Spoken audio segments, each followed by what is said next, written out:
This is the Brave New Coin Crypto Conversation, hosted by Andy Pickering. Hi everyone, Andy Pickering here. I'm your host and welcome to the Crypto Conversation, a Brave New Coin podcast where we talk to the people building the future in the Bitcoin, blockchain and cryptocurrency space. 5 years ago, deep in a bear market, a group of traditional finance experts founded BitGet, and they've been building ever since.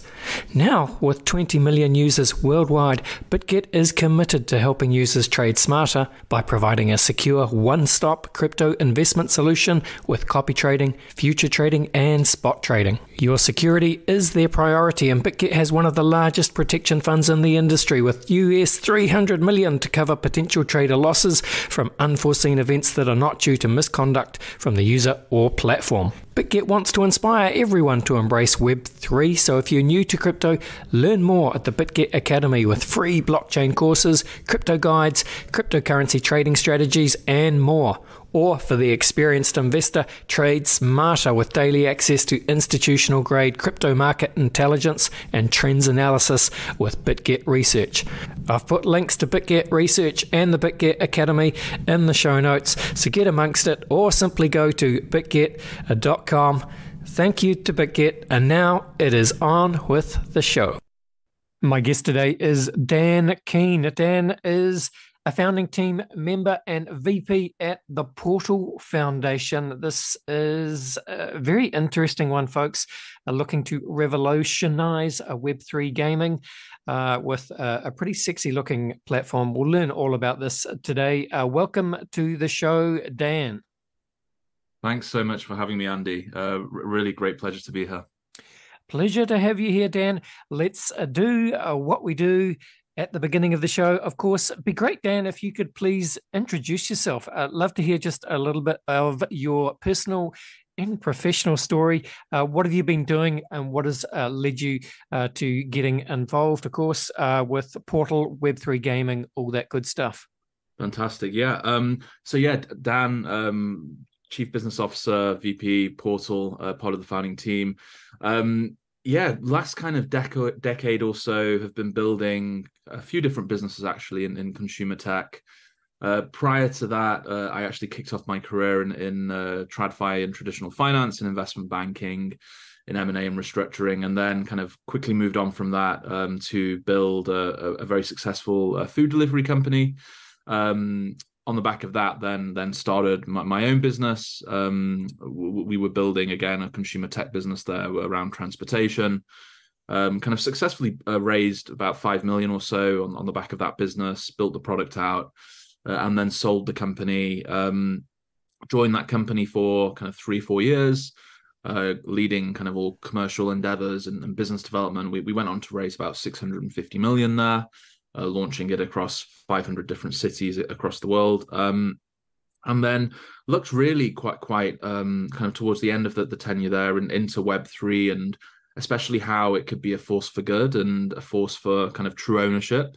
I've been a kind of avid gamer myself most of my life, playing primarily kind of console games, and really kind of started thinking about ways in which Web3 could be applied to that. So joined the team at Portal, joined the founding team there, and then since then we've kind of been building out the Portal platform in kind of various areas from both a business development standpoint and a product standpoint. Fantastic. So I think at this point, because there's a bit going on here, Dan. So maybe just at the top of the show here, could you please give us a high level summary, if you like, of what the Portal platform is, what the Portal Foundation is, and what are you trying to achieve here? What's the big vision? Yeah, really good question, Andy. So prior to Portal, myself and a few of the other founding team, we've had a lot of experience in building pretty successful entertainment IPs. Think about kind of the Pokemons of the future, if you like. Yeah. And in doing that, we launched a few different gaming experiences, and kind of very quickly realized firsthand the different pain points games face when it comes to building within Web3. And when we talk about Web3, what we're talking about there is infrastructure behind the scenes that allows true ownership, that rewards kind of virality and engagement, etc. And we realized that firsthand. And we then went out, we started scratching our heads and started speaking with a bunch of other partners within our network, owners of big gaming IPs within the Web3 context. And they also reaffirmed that pain point that getting new users to adopt a game in Web3 is really difficult. And the main reasons we kind of experienced, and as we delved deeper, kind of started to realize was, firstly, games and gamers, they're very fragmented. And the reason for that is because there's multiple chains.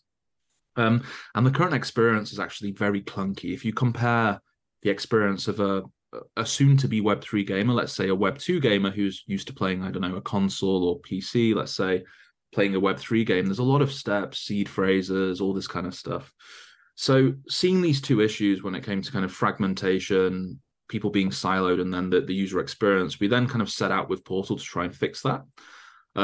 As I mentioned, we're huge believers in the power of blockchain technology as a piece of infrastructure, but we think in order to enable the masses to adopt it, it needs to be put behind the scenes as what it is, a piece of infrastructure, and smart, intuitive applications need to be built on the front of it, and that's really what we're doing with Portal.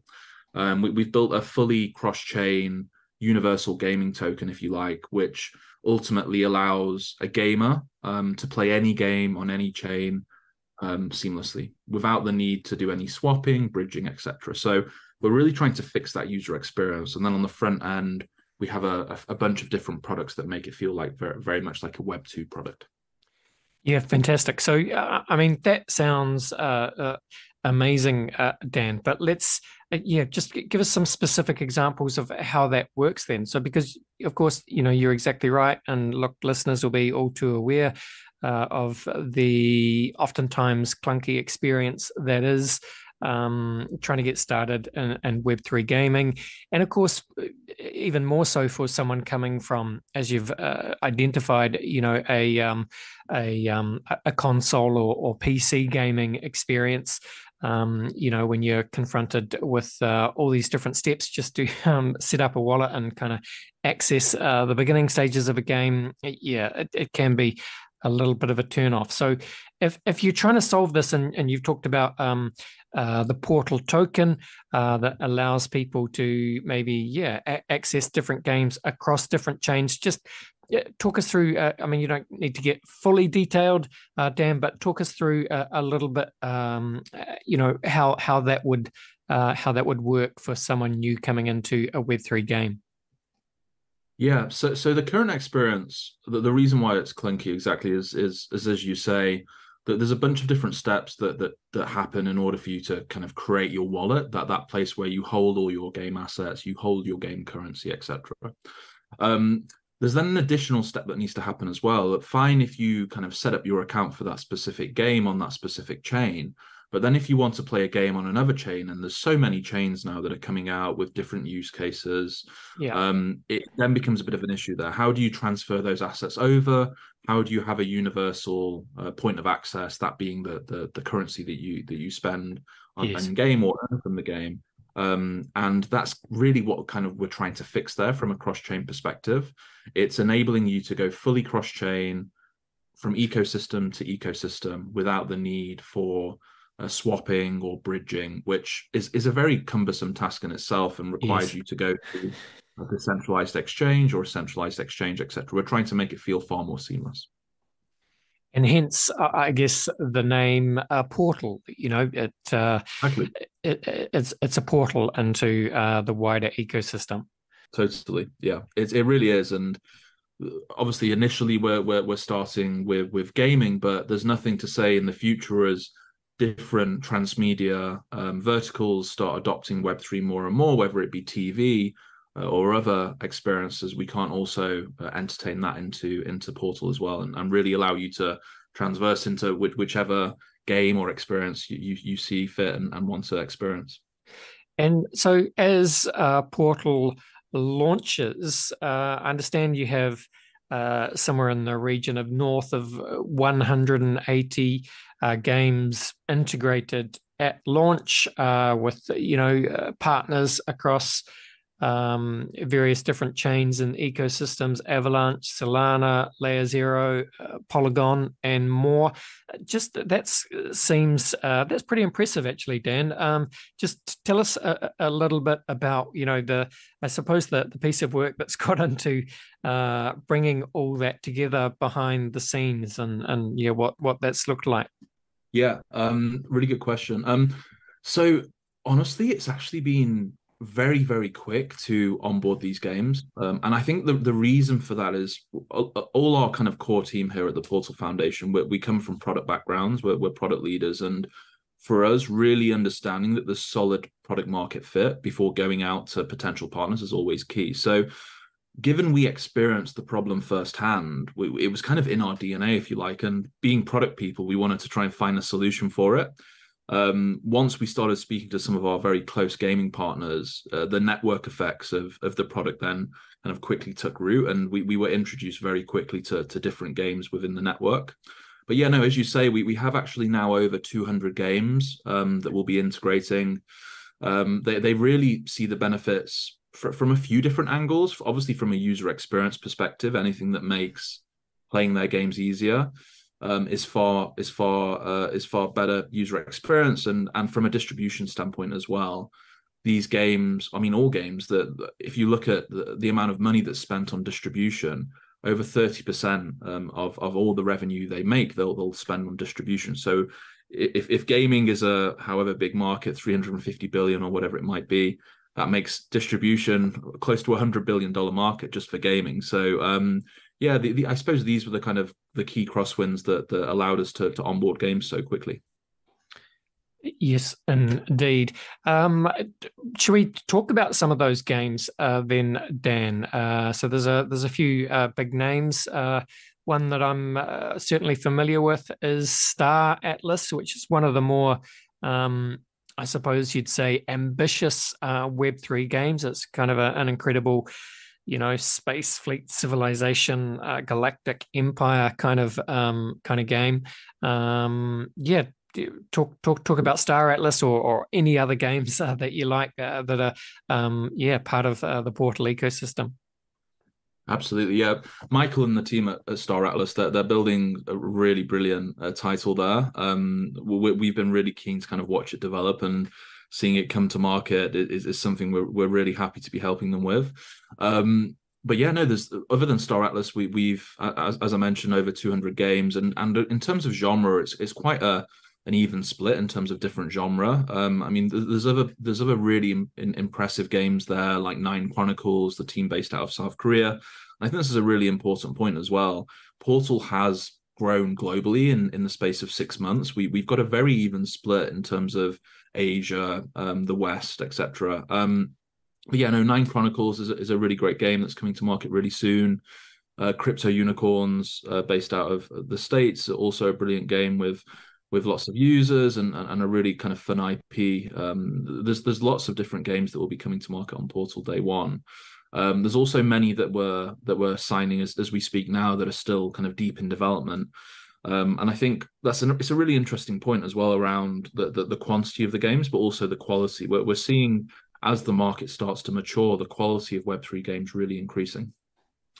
Yeah, no doubt about that. And look, listeners, if you're liking the sound of what you're hearing, of course, the quick and easy website to start to explore deep into the portal is simply portalgaming.com. Link, of course, is in the show notes. But it's a pretty sexy website, actually. Good depth of resources there. Just before we talk about the Portal token or the Portal coin itself, but do you want to just kind of touch base on any of the underlocking rails or the partnership with some of the kind of the Web3 rails, Dan? Like I'm thinking of the integration with Layer Zero, partnership with Magic Eden, the NFT marketplace as well. That's all kind of a key part here, right? Absolutely, yeah. We think to really get the flywheel going requires obviously both users and games, and underpinning that there needs to be, as you say, really strong rails. Hence, we inked quite some time ago now a really deep strategic partnership with Layer Zero. For those listeners that may not know Layer Zero, they've built a really quite incredible, really piece of technology which is enabling interoperability between these chains, and hence we're building on top of that interoperability protocol to kind of realize that the front end of Portal is the distribution layer, and they're providing the infrastructure layer. Layer Zero is a really key part of the stack, and allows us to scale really quickly as well. I don't remember the exact number now, but nearly all relevant chains are already on mainnet for Layer Zero. So it's really exciting technology and something we're really happy and proud to be building on top of. And the team there as well, they extend more than purely just the infrastructure. That they're helping us a lot when it comes to positioning and various other kind of partnership parts there. And yeah, as you mentioned, Magic Eden as well. Obviously, having the rails in place, we also want to work closely with top distribution partners like Magic Eden to bring users into Portal and Portal users into Magic Eden. And we'll be doing a bunch of different things there with Magic Eden, from enabling Portal projects Portal partner projects to list in Portal token on Magic Eden, and then different experiences when it comes to the actual front end of the marketplace. Because a big part of the vision for Portal as well is initially it's about on-ramping and about users being able to play any game on any chain, but a second kind of season or phase of Portal will be enabling that cross-chain marketplace. Got it. And I mentioned Dan, the Portal coin. So Portal is the native platform coin for the Portal platform. So I'm sure, there's an ecosystem planned here, but it's early days. Do you want to just kind of give us an idea of where we are in terms of that Portal token holder journey? I understand there's an opportunity for people to potentially start earning that token as well. Dive right in. Absolutely. So the Portal coin itself, as you mentioned, is the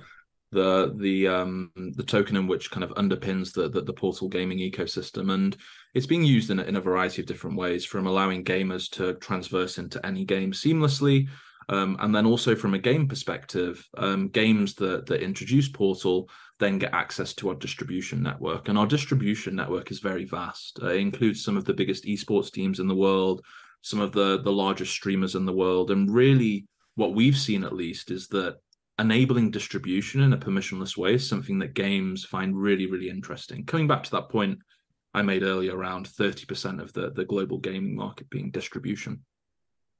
So yeah, I mean the token itself, right now, we're aiming to have it fully live Q1 next year. In the run up to that, we're currently doing the institutional and private sale, which is in a large part already oversubscribed, so going really well there. And yeah, coming back to your original point, we are currently rewarding engagement, and what I mean by that is, given we're kind of a very product-centric company, we've built something we call Crystal Dash. Effectively, Crystal Dash is a gamified experience for anybody to engage with the Portal brand and then be rewarded with shards. These shards can then be melted together to receive diamonds, and these diamonds will then be receiving Portal airdrop in the future. And it kind of comes back to our point of how we really see the importance of building on top of Web3 rails, because it allows people to have true ownership stakes in the growth of different brands, and that's what we're trying to do with Crystal Dash. All right, and so just for people who, gamers who maybe have pricked up their ears at the possibility of gamification powered token rewards, Crystal Dash. So if people want to dash for those crystals, how can they do that? Yeah, so they can go to crystaldash.co, and I'll share the I'll share the link with you, Andy, so you can put it in the bio of the recording. They can go there, and there they can link their Twitter, and then all automatically, we can then track exactly how much engagement you're getting from retweets to likes to follows, etc., all around the Portal brand. Fantastic. And there's a very fun infographic that as you scale up from phase 1 to phase 2, all the way up to phase 5. You can see your kind of shard count increasing. It's a really fun experience. I've become really addicted to it. Very nice, very nice. All right, look, I'd love to just zoom out for a little bit then, Dan, and kind of get your thoughts. You're obviously deep in the wider Web3 ecosystem. You're obviously talking to developers, game publishers, gamers, everyone across the industry. Look, we're in December 2023. It feels like, particularly today, Bitcoin is now, I think we hit like about 42,000 US just briefly when I woke up this morning. So, I think it's fair to say perhaps we are emerging from the crypto bear market, which is fantastic to see.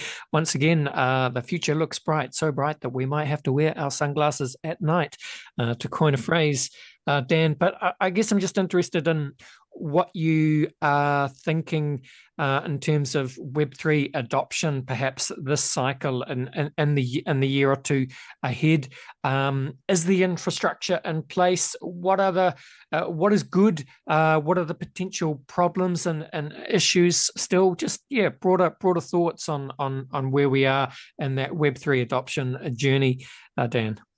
I think it's a really interesting point to be at, especially from a gaming perspective within Web3. Obviously, the bear market, many people have had heads down building really interesting IP and alphas, etc., that they're bringing to market now.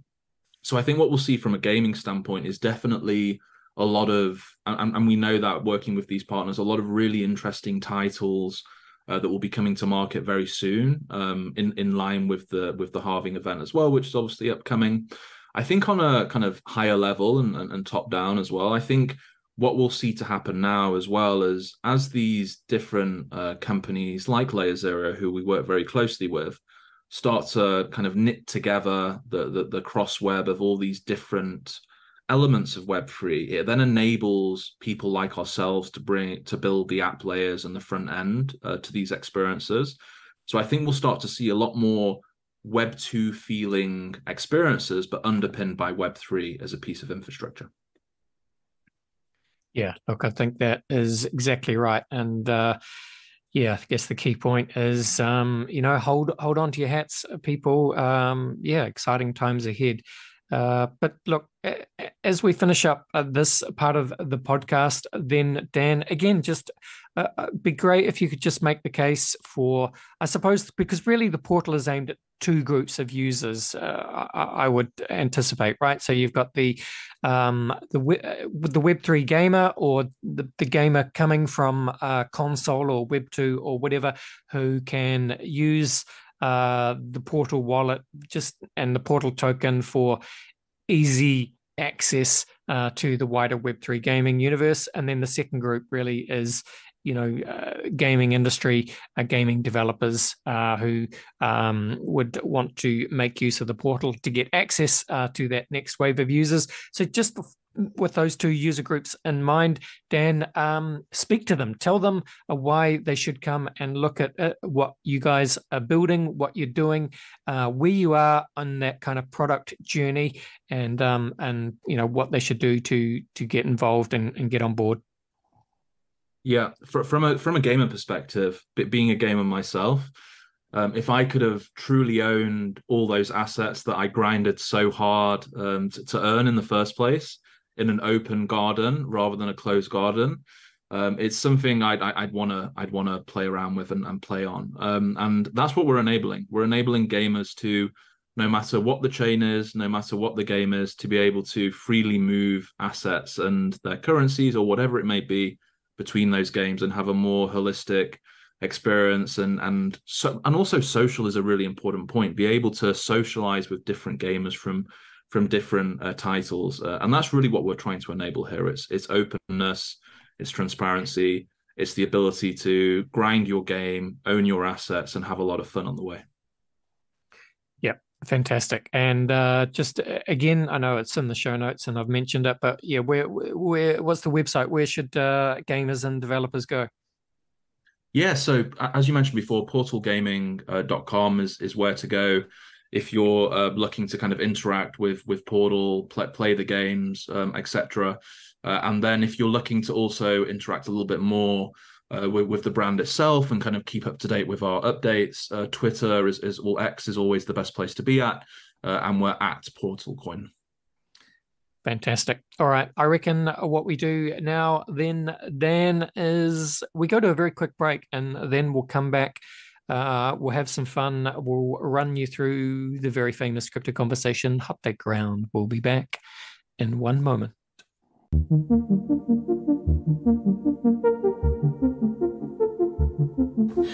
Oh, this is a full-time job. Crypto markets really are 24/7. Oh, Elon's tweeted again about Dogecoin. I don't have the time to research the technical indicators of Dogecoin. What are you doing? I just use Copy Trader on BitGet. One click and I'm copying the trades from an experienced crypto trader. Then it just gives me all the time in the world to watch my favorite Netflix shows and do all my favorite activities. I've been up for 24 hours, I've had 16 cups of coffee, 8 energy drinks, and that bird noise is getting on my last nerve. I think you need to go to bed. Yeah, I need to go to bed. Hands off, gains up. Start copy trading on BitGet. All right, we are back, and I'm with Dan Keene, founding team member and VP at the Portal Foundation. Building a portal into the Web3 gaming ecosystem. Portalgaming.com is the website.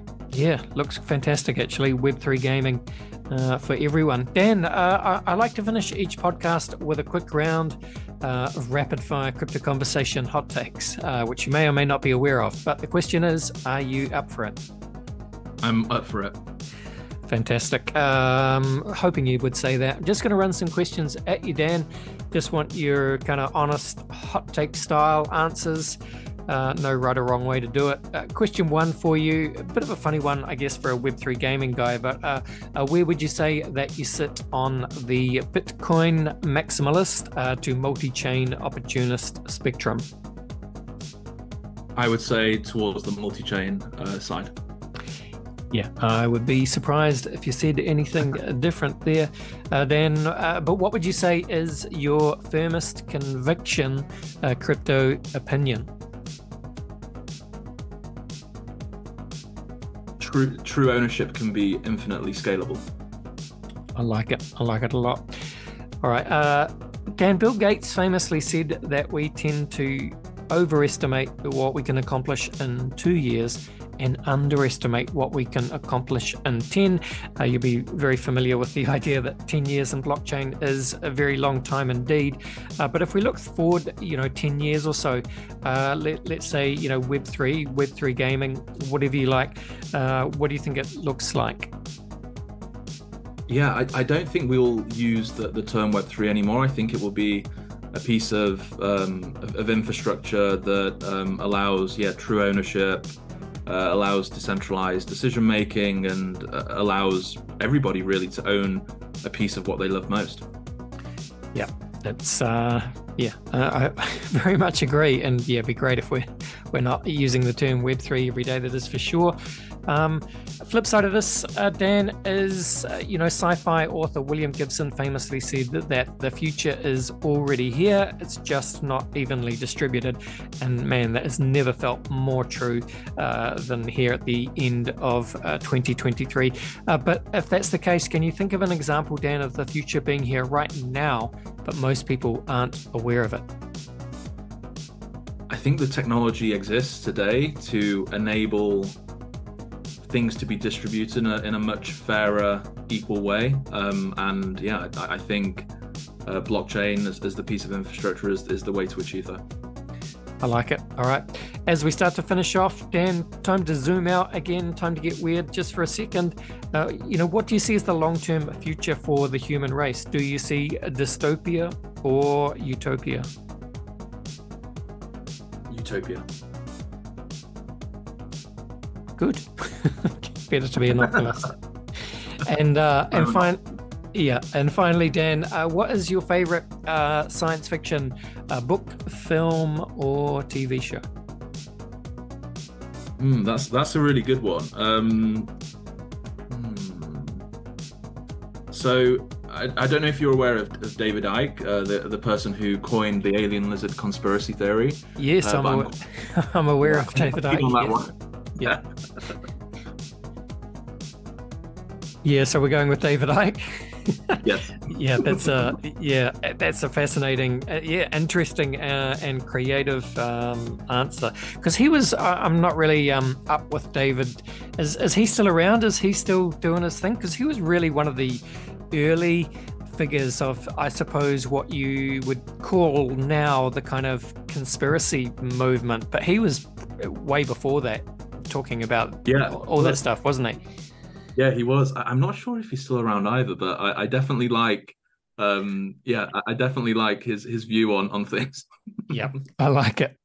All right. Hey, look, Dan, been a pleasure talking to you today. Thank you so much for coming on the show and spending some time with us. Again, look, just to finish off, tell people where they should go to go down the portal and what they can do to start earning those portal tokens and getting amongst it. Yeah, so crystal-co, if you go there, you can see exactly how to start getting amongst the portal brand, start becoming part of the wider team and the wider vision, and ultimately be rewarded in portal, which you'll then be able to spend on the games that you love most, and meet more people playing those games as well. Fantastic. Thank you so much, Dan. All the best, and bye for now. Goodbye. Thanks very much.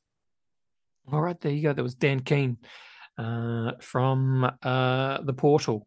It's a great name, actually. The portal really kind of describes the idea of a portal into the wider Web3 ecosystem.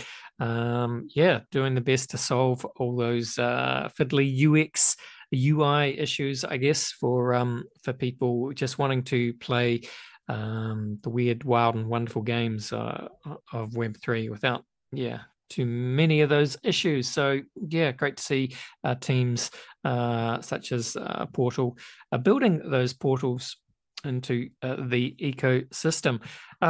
Hey, thanks for listening to the show, team. As I say, look, as I record, it's it's Tuesday. By the time this comes out, it'll be Thursday, I guess.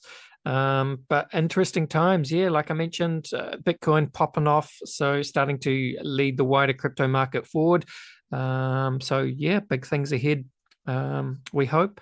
But interesting times, Christmas around the corner, summer holidays where I live and in my part of the world, of course, winter holidays for most of the rest of the world. Interesting times. Hey, thanks for listening, team. Do make sure you subscribe to the Crypto Conversation and whatever podcast app you are using. But that is it for today. Thanks, team. Bye for now. This was the Crypto Conversation for Brave New Coin.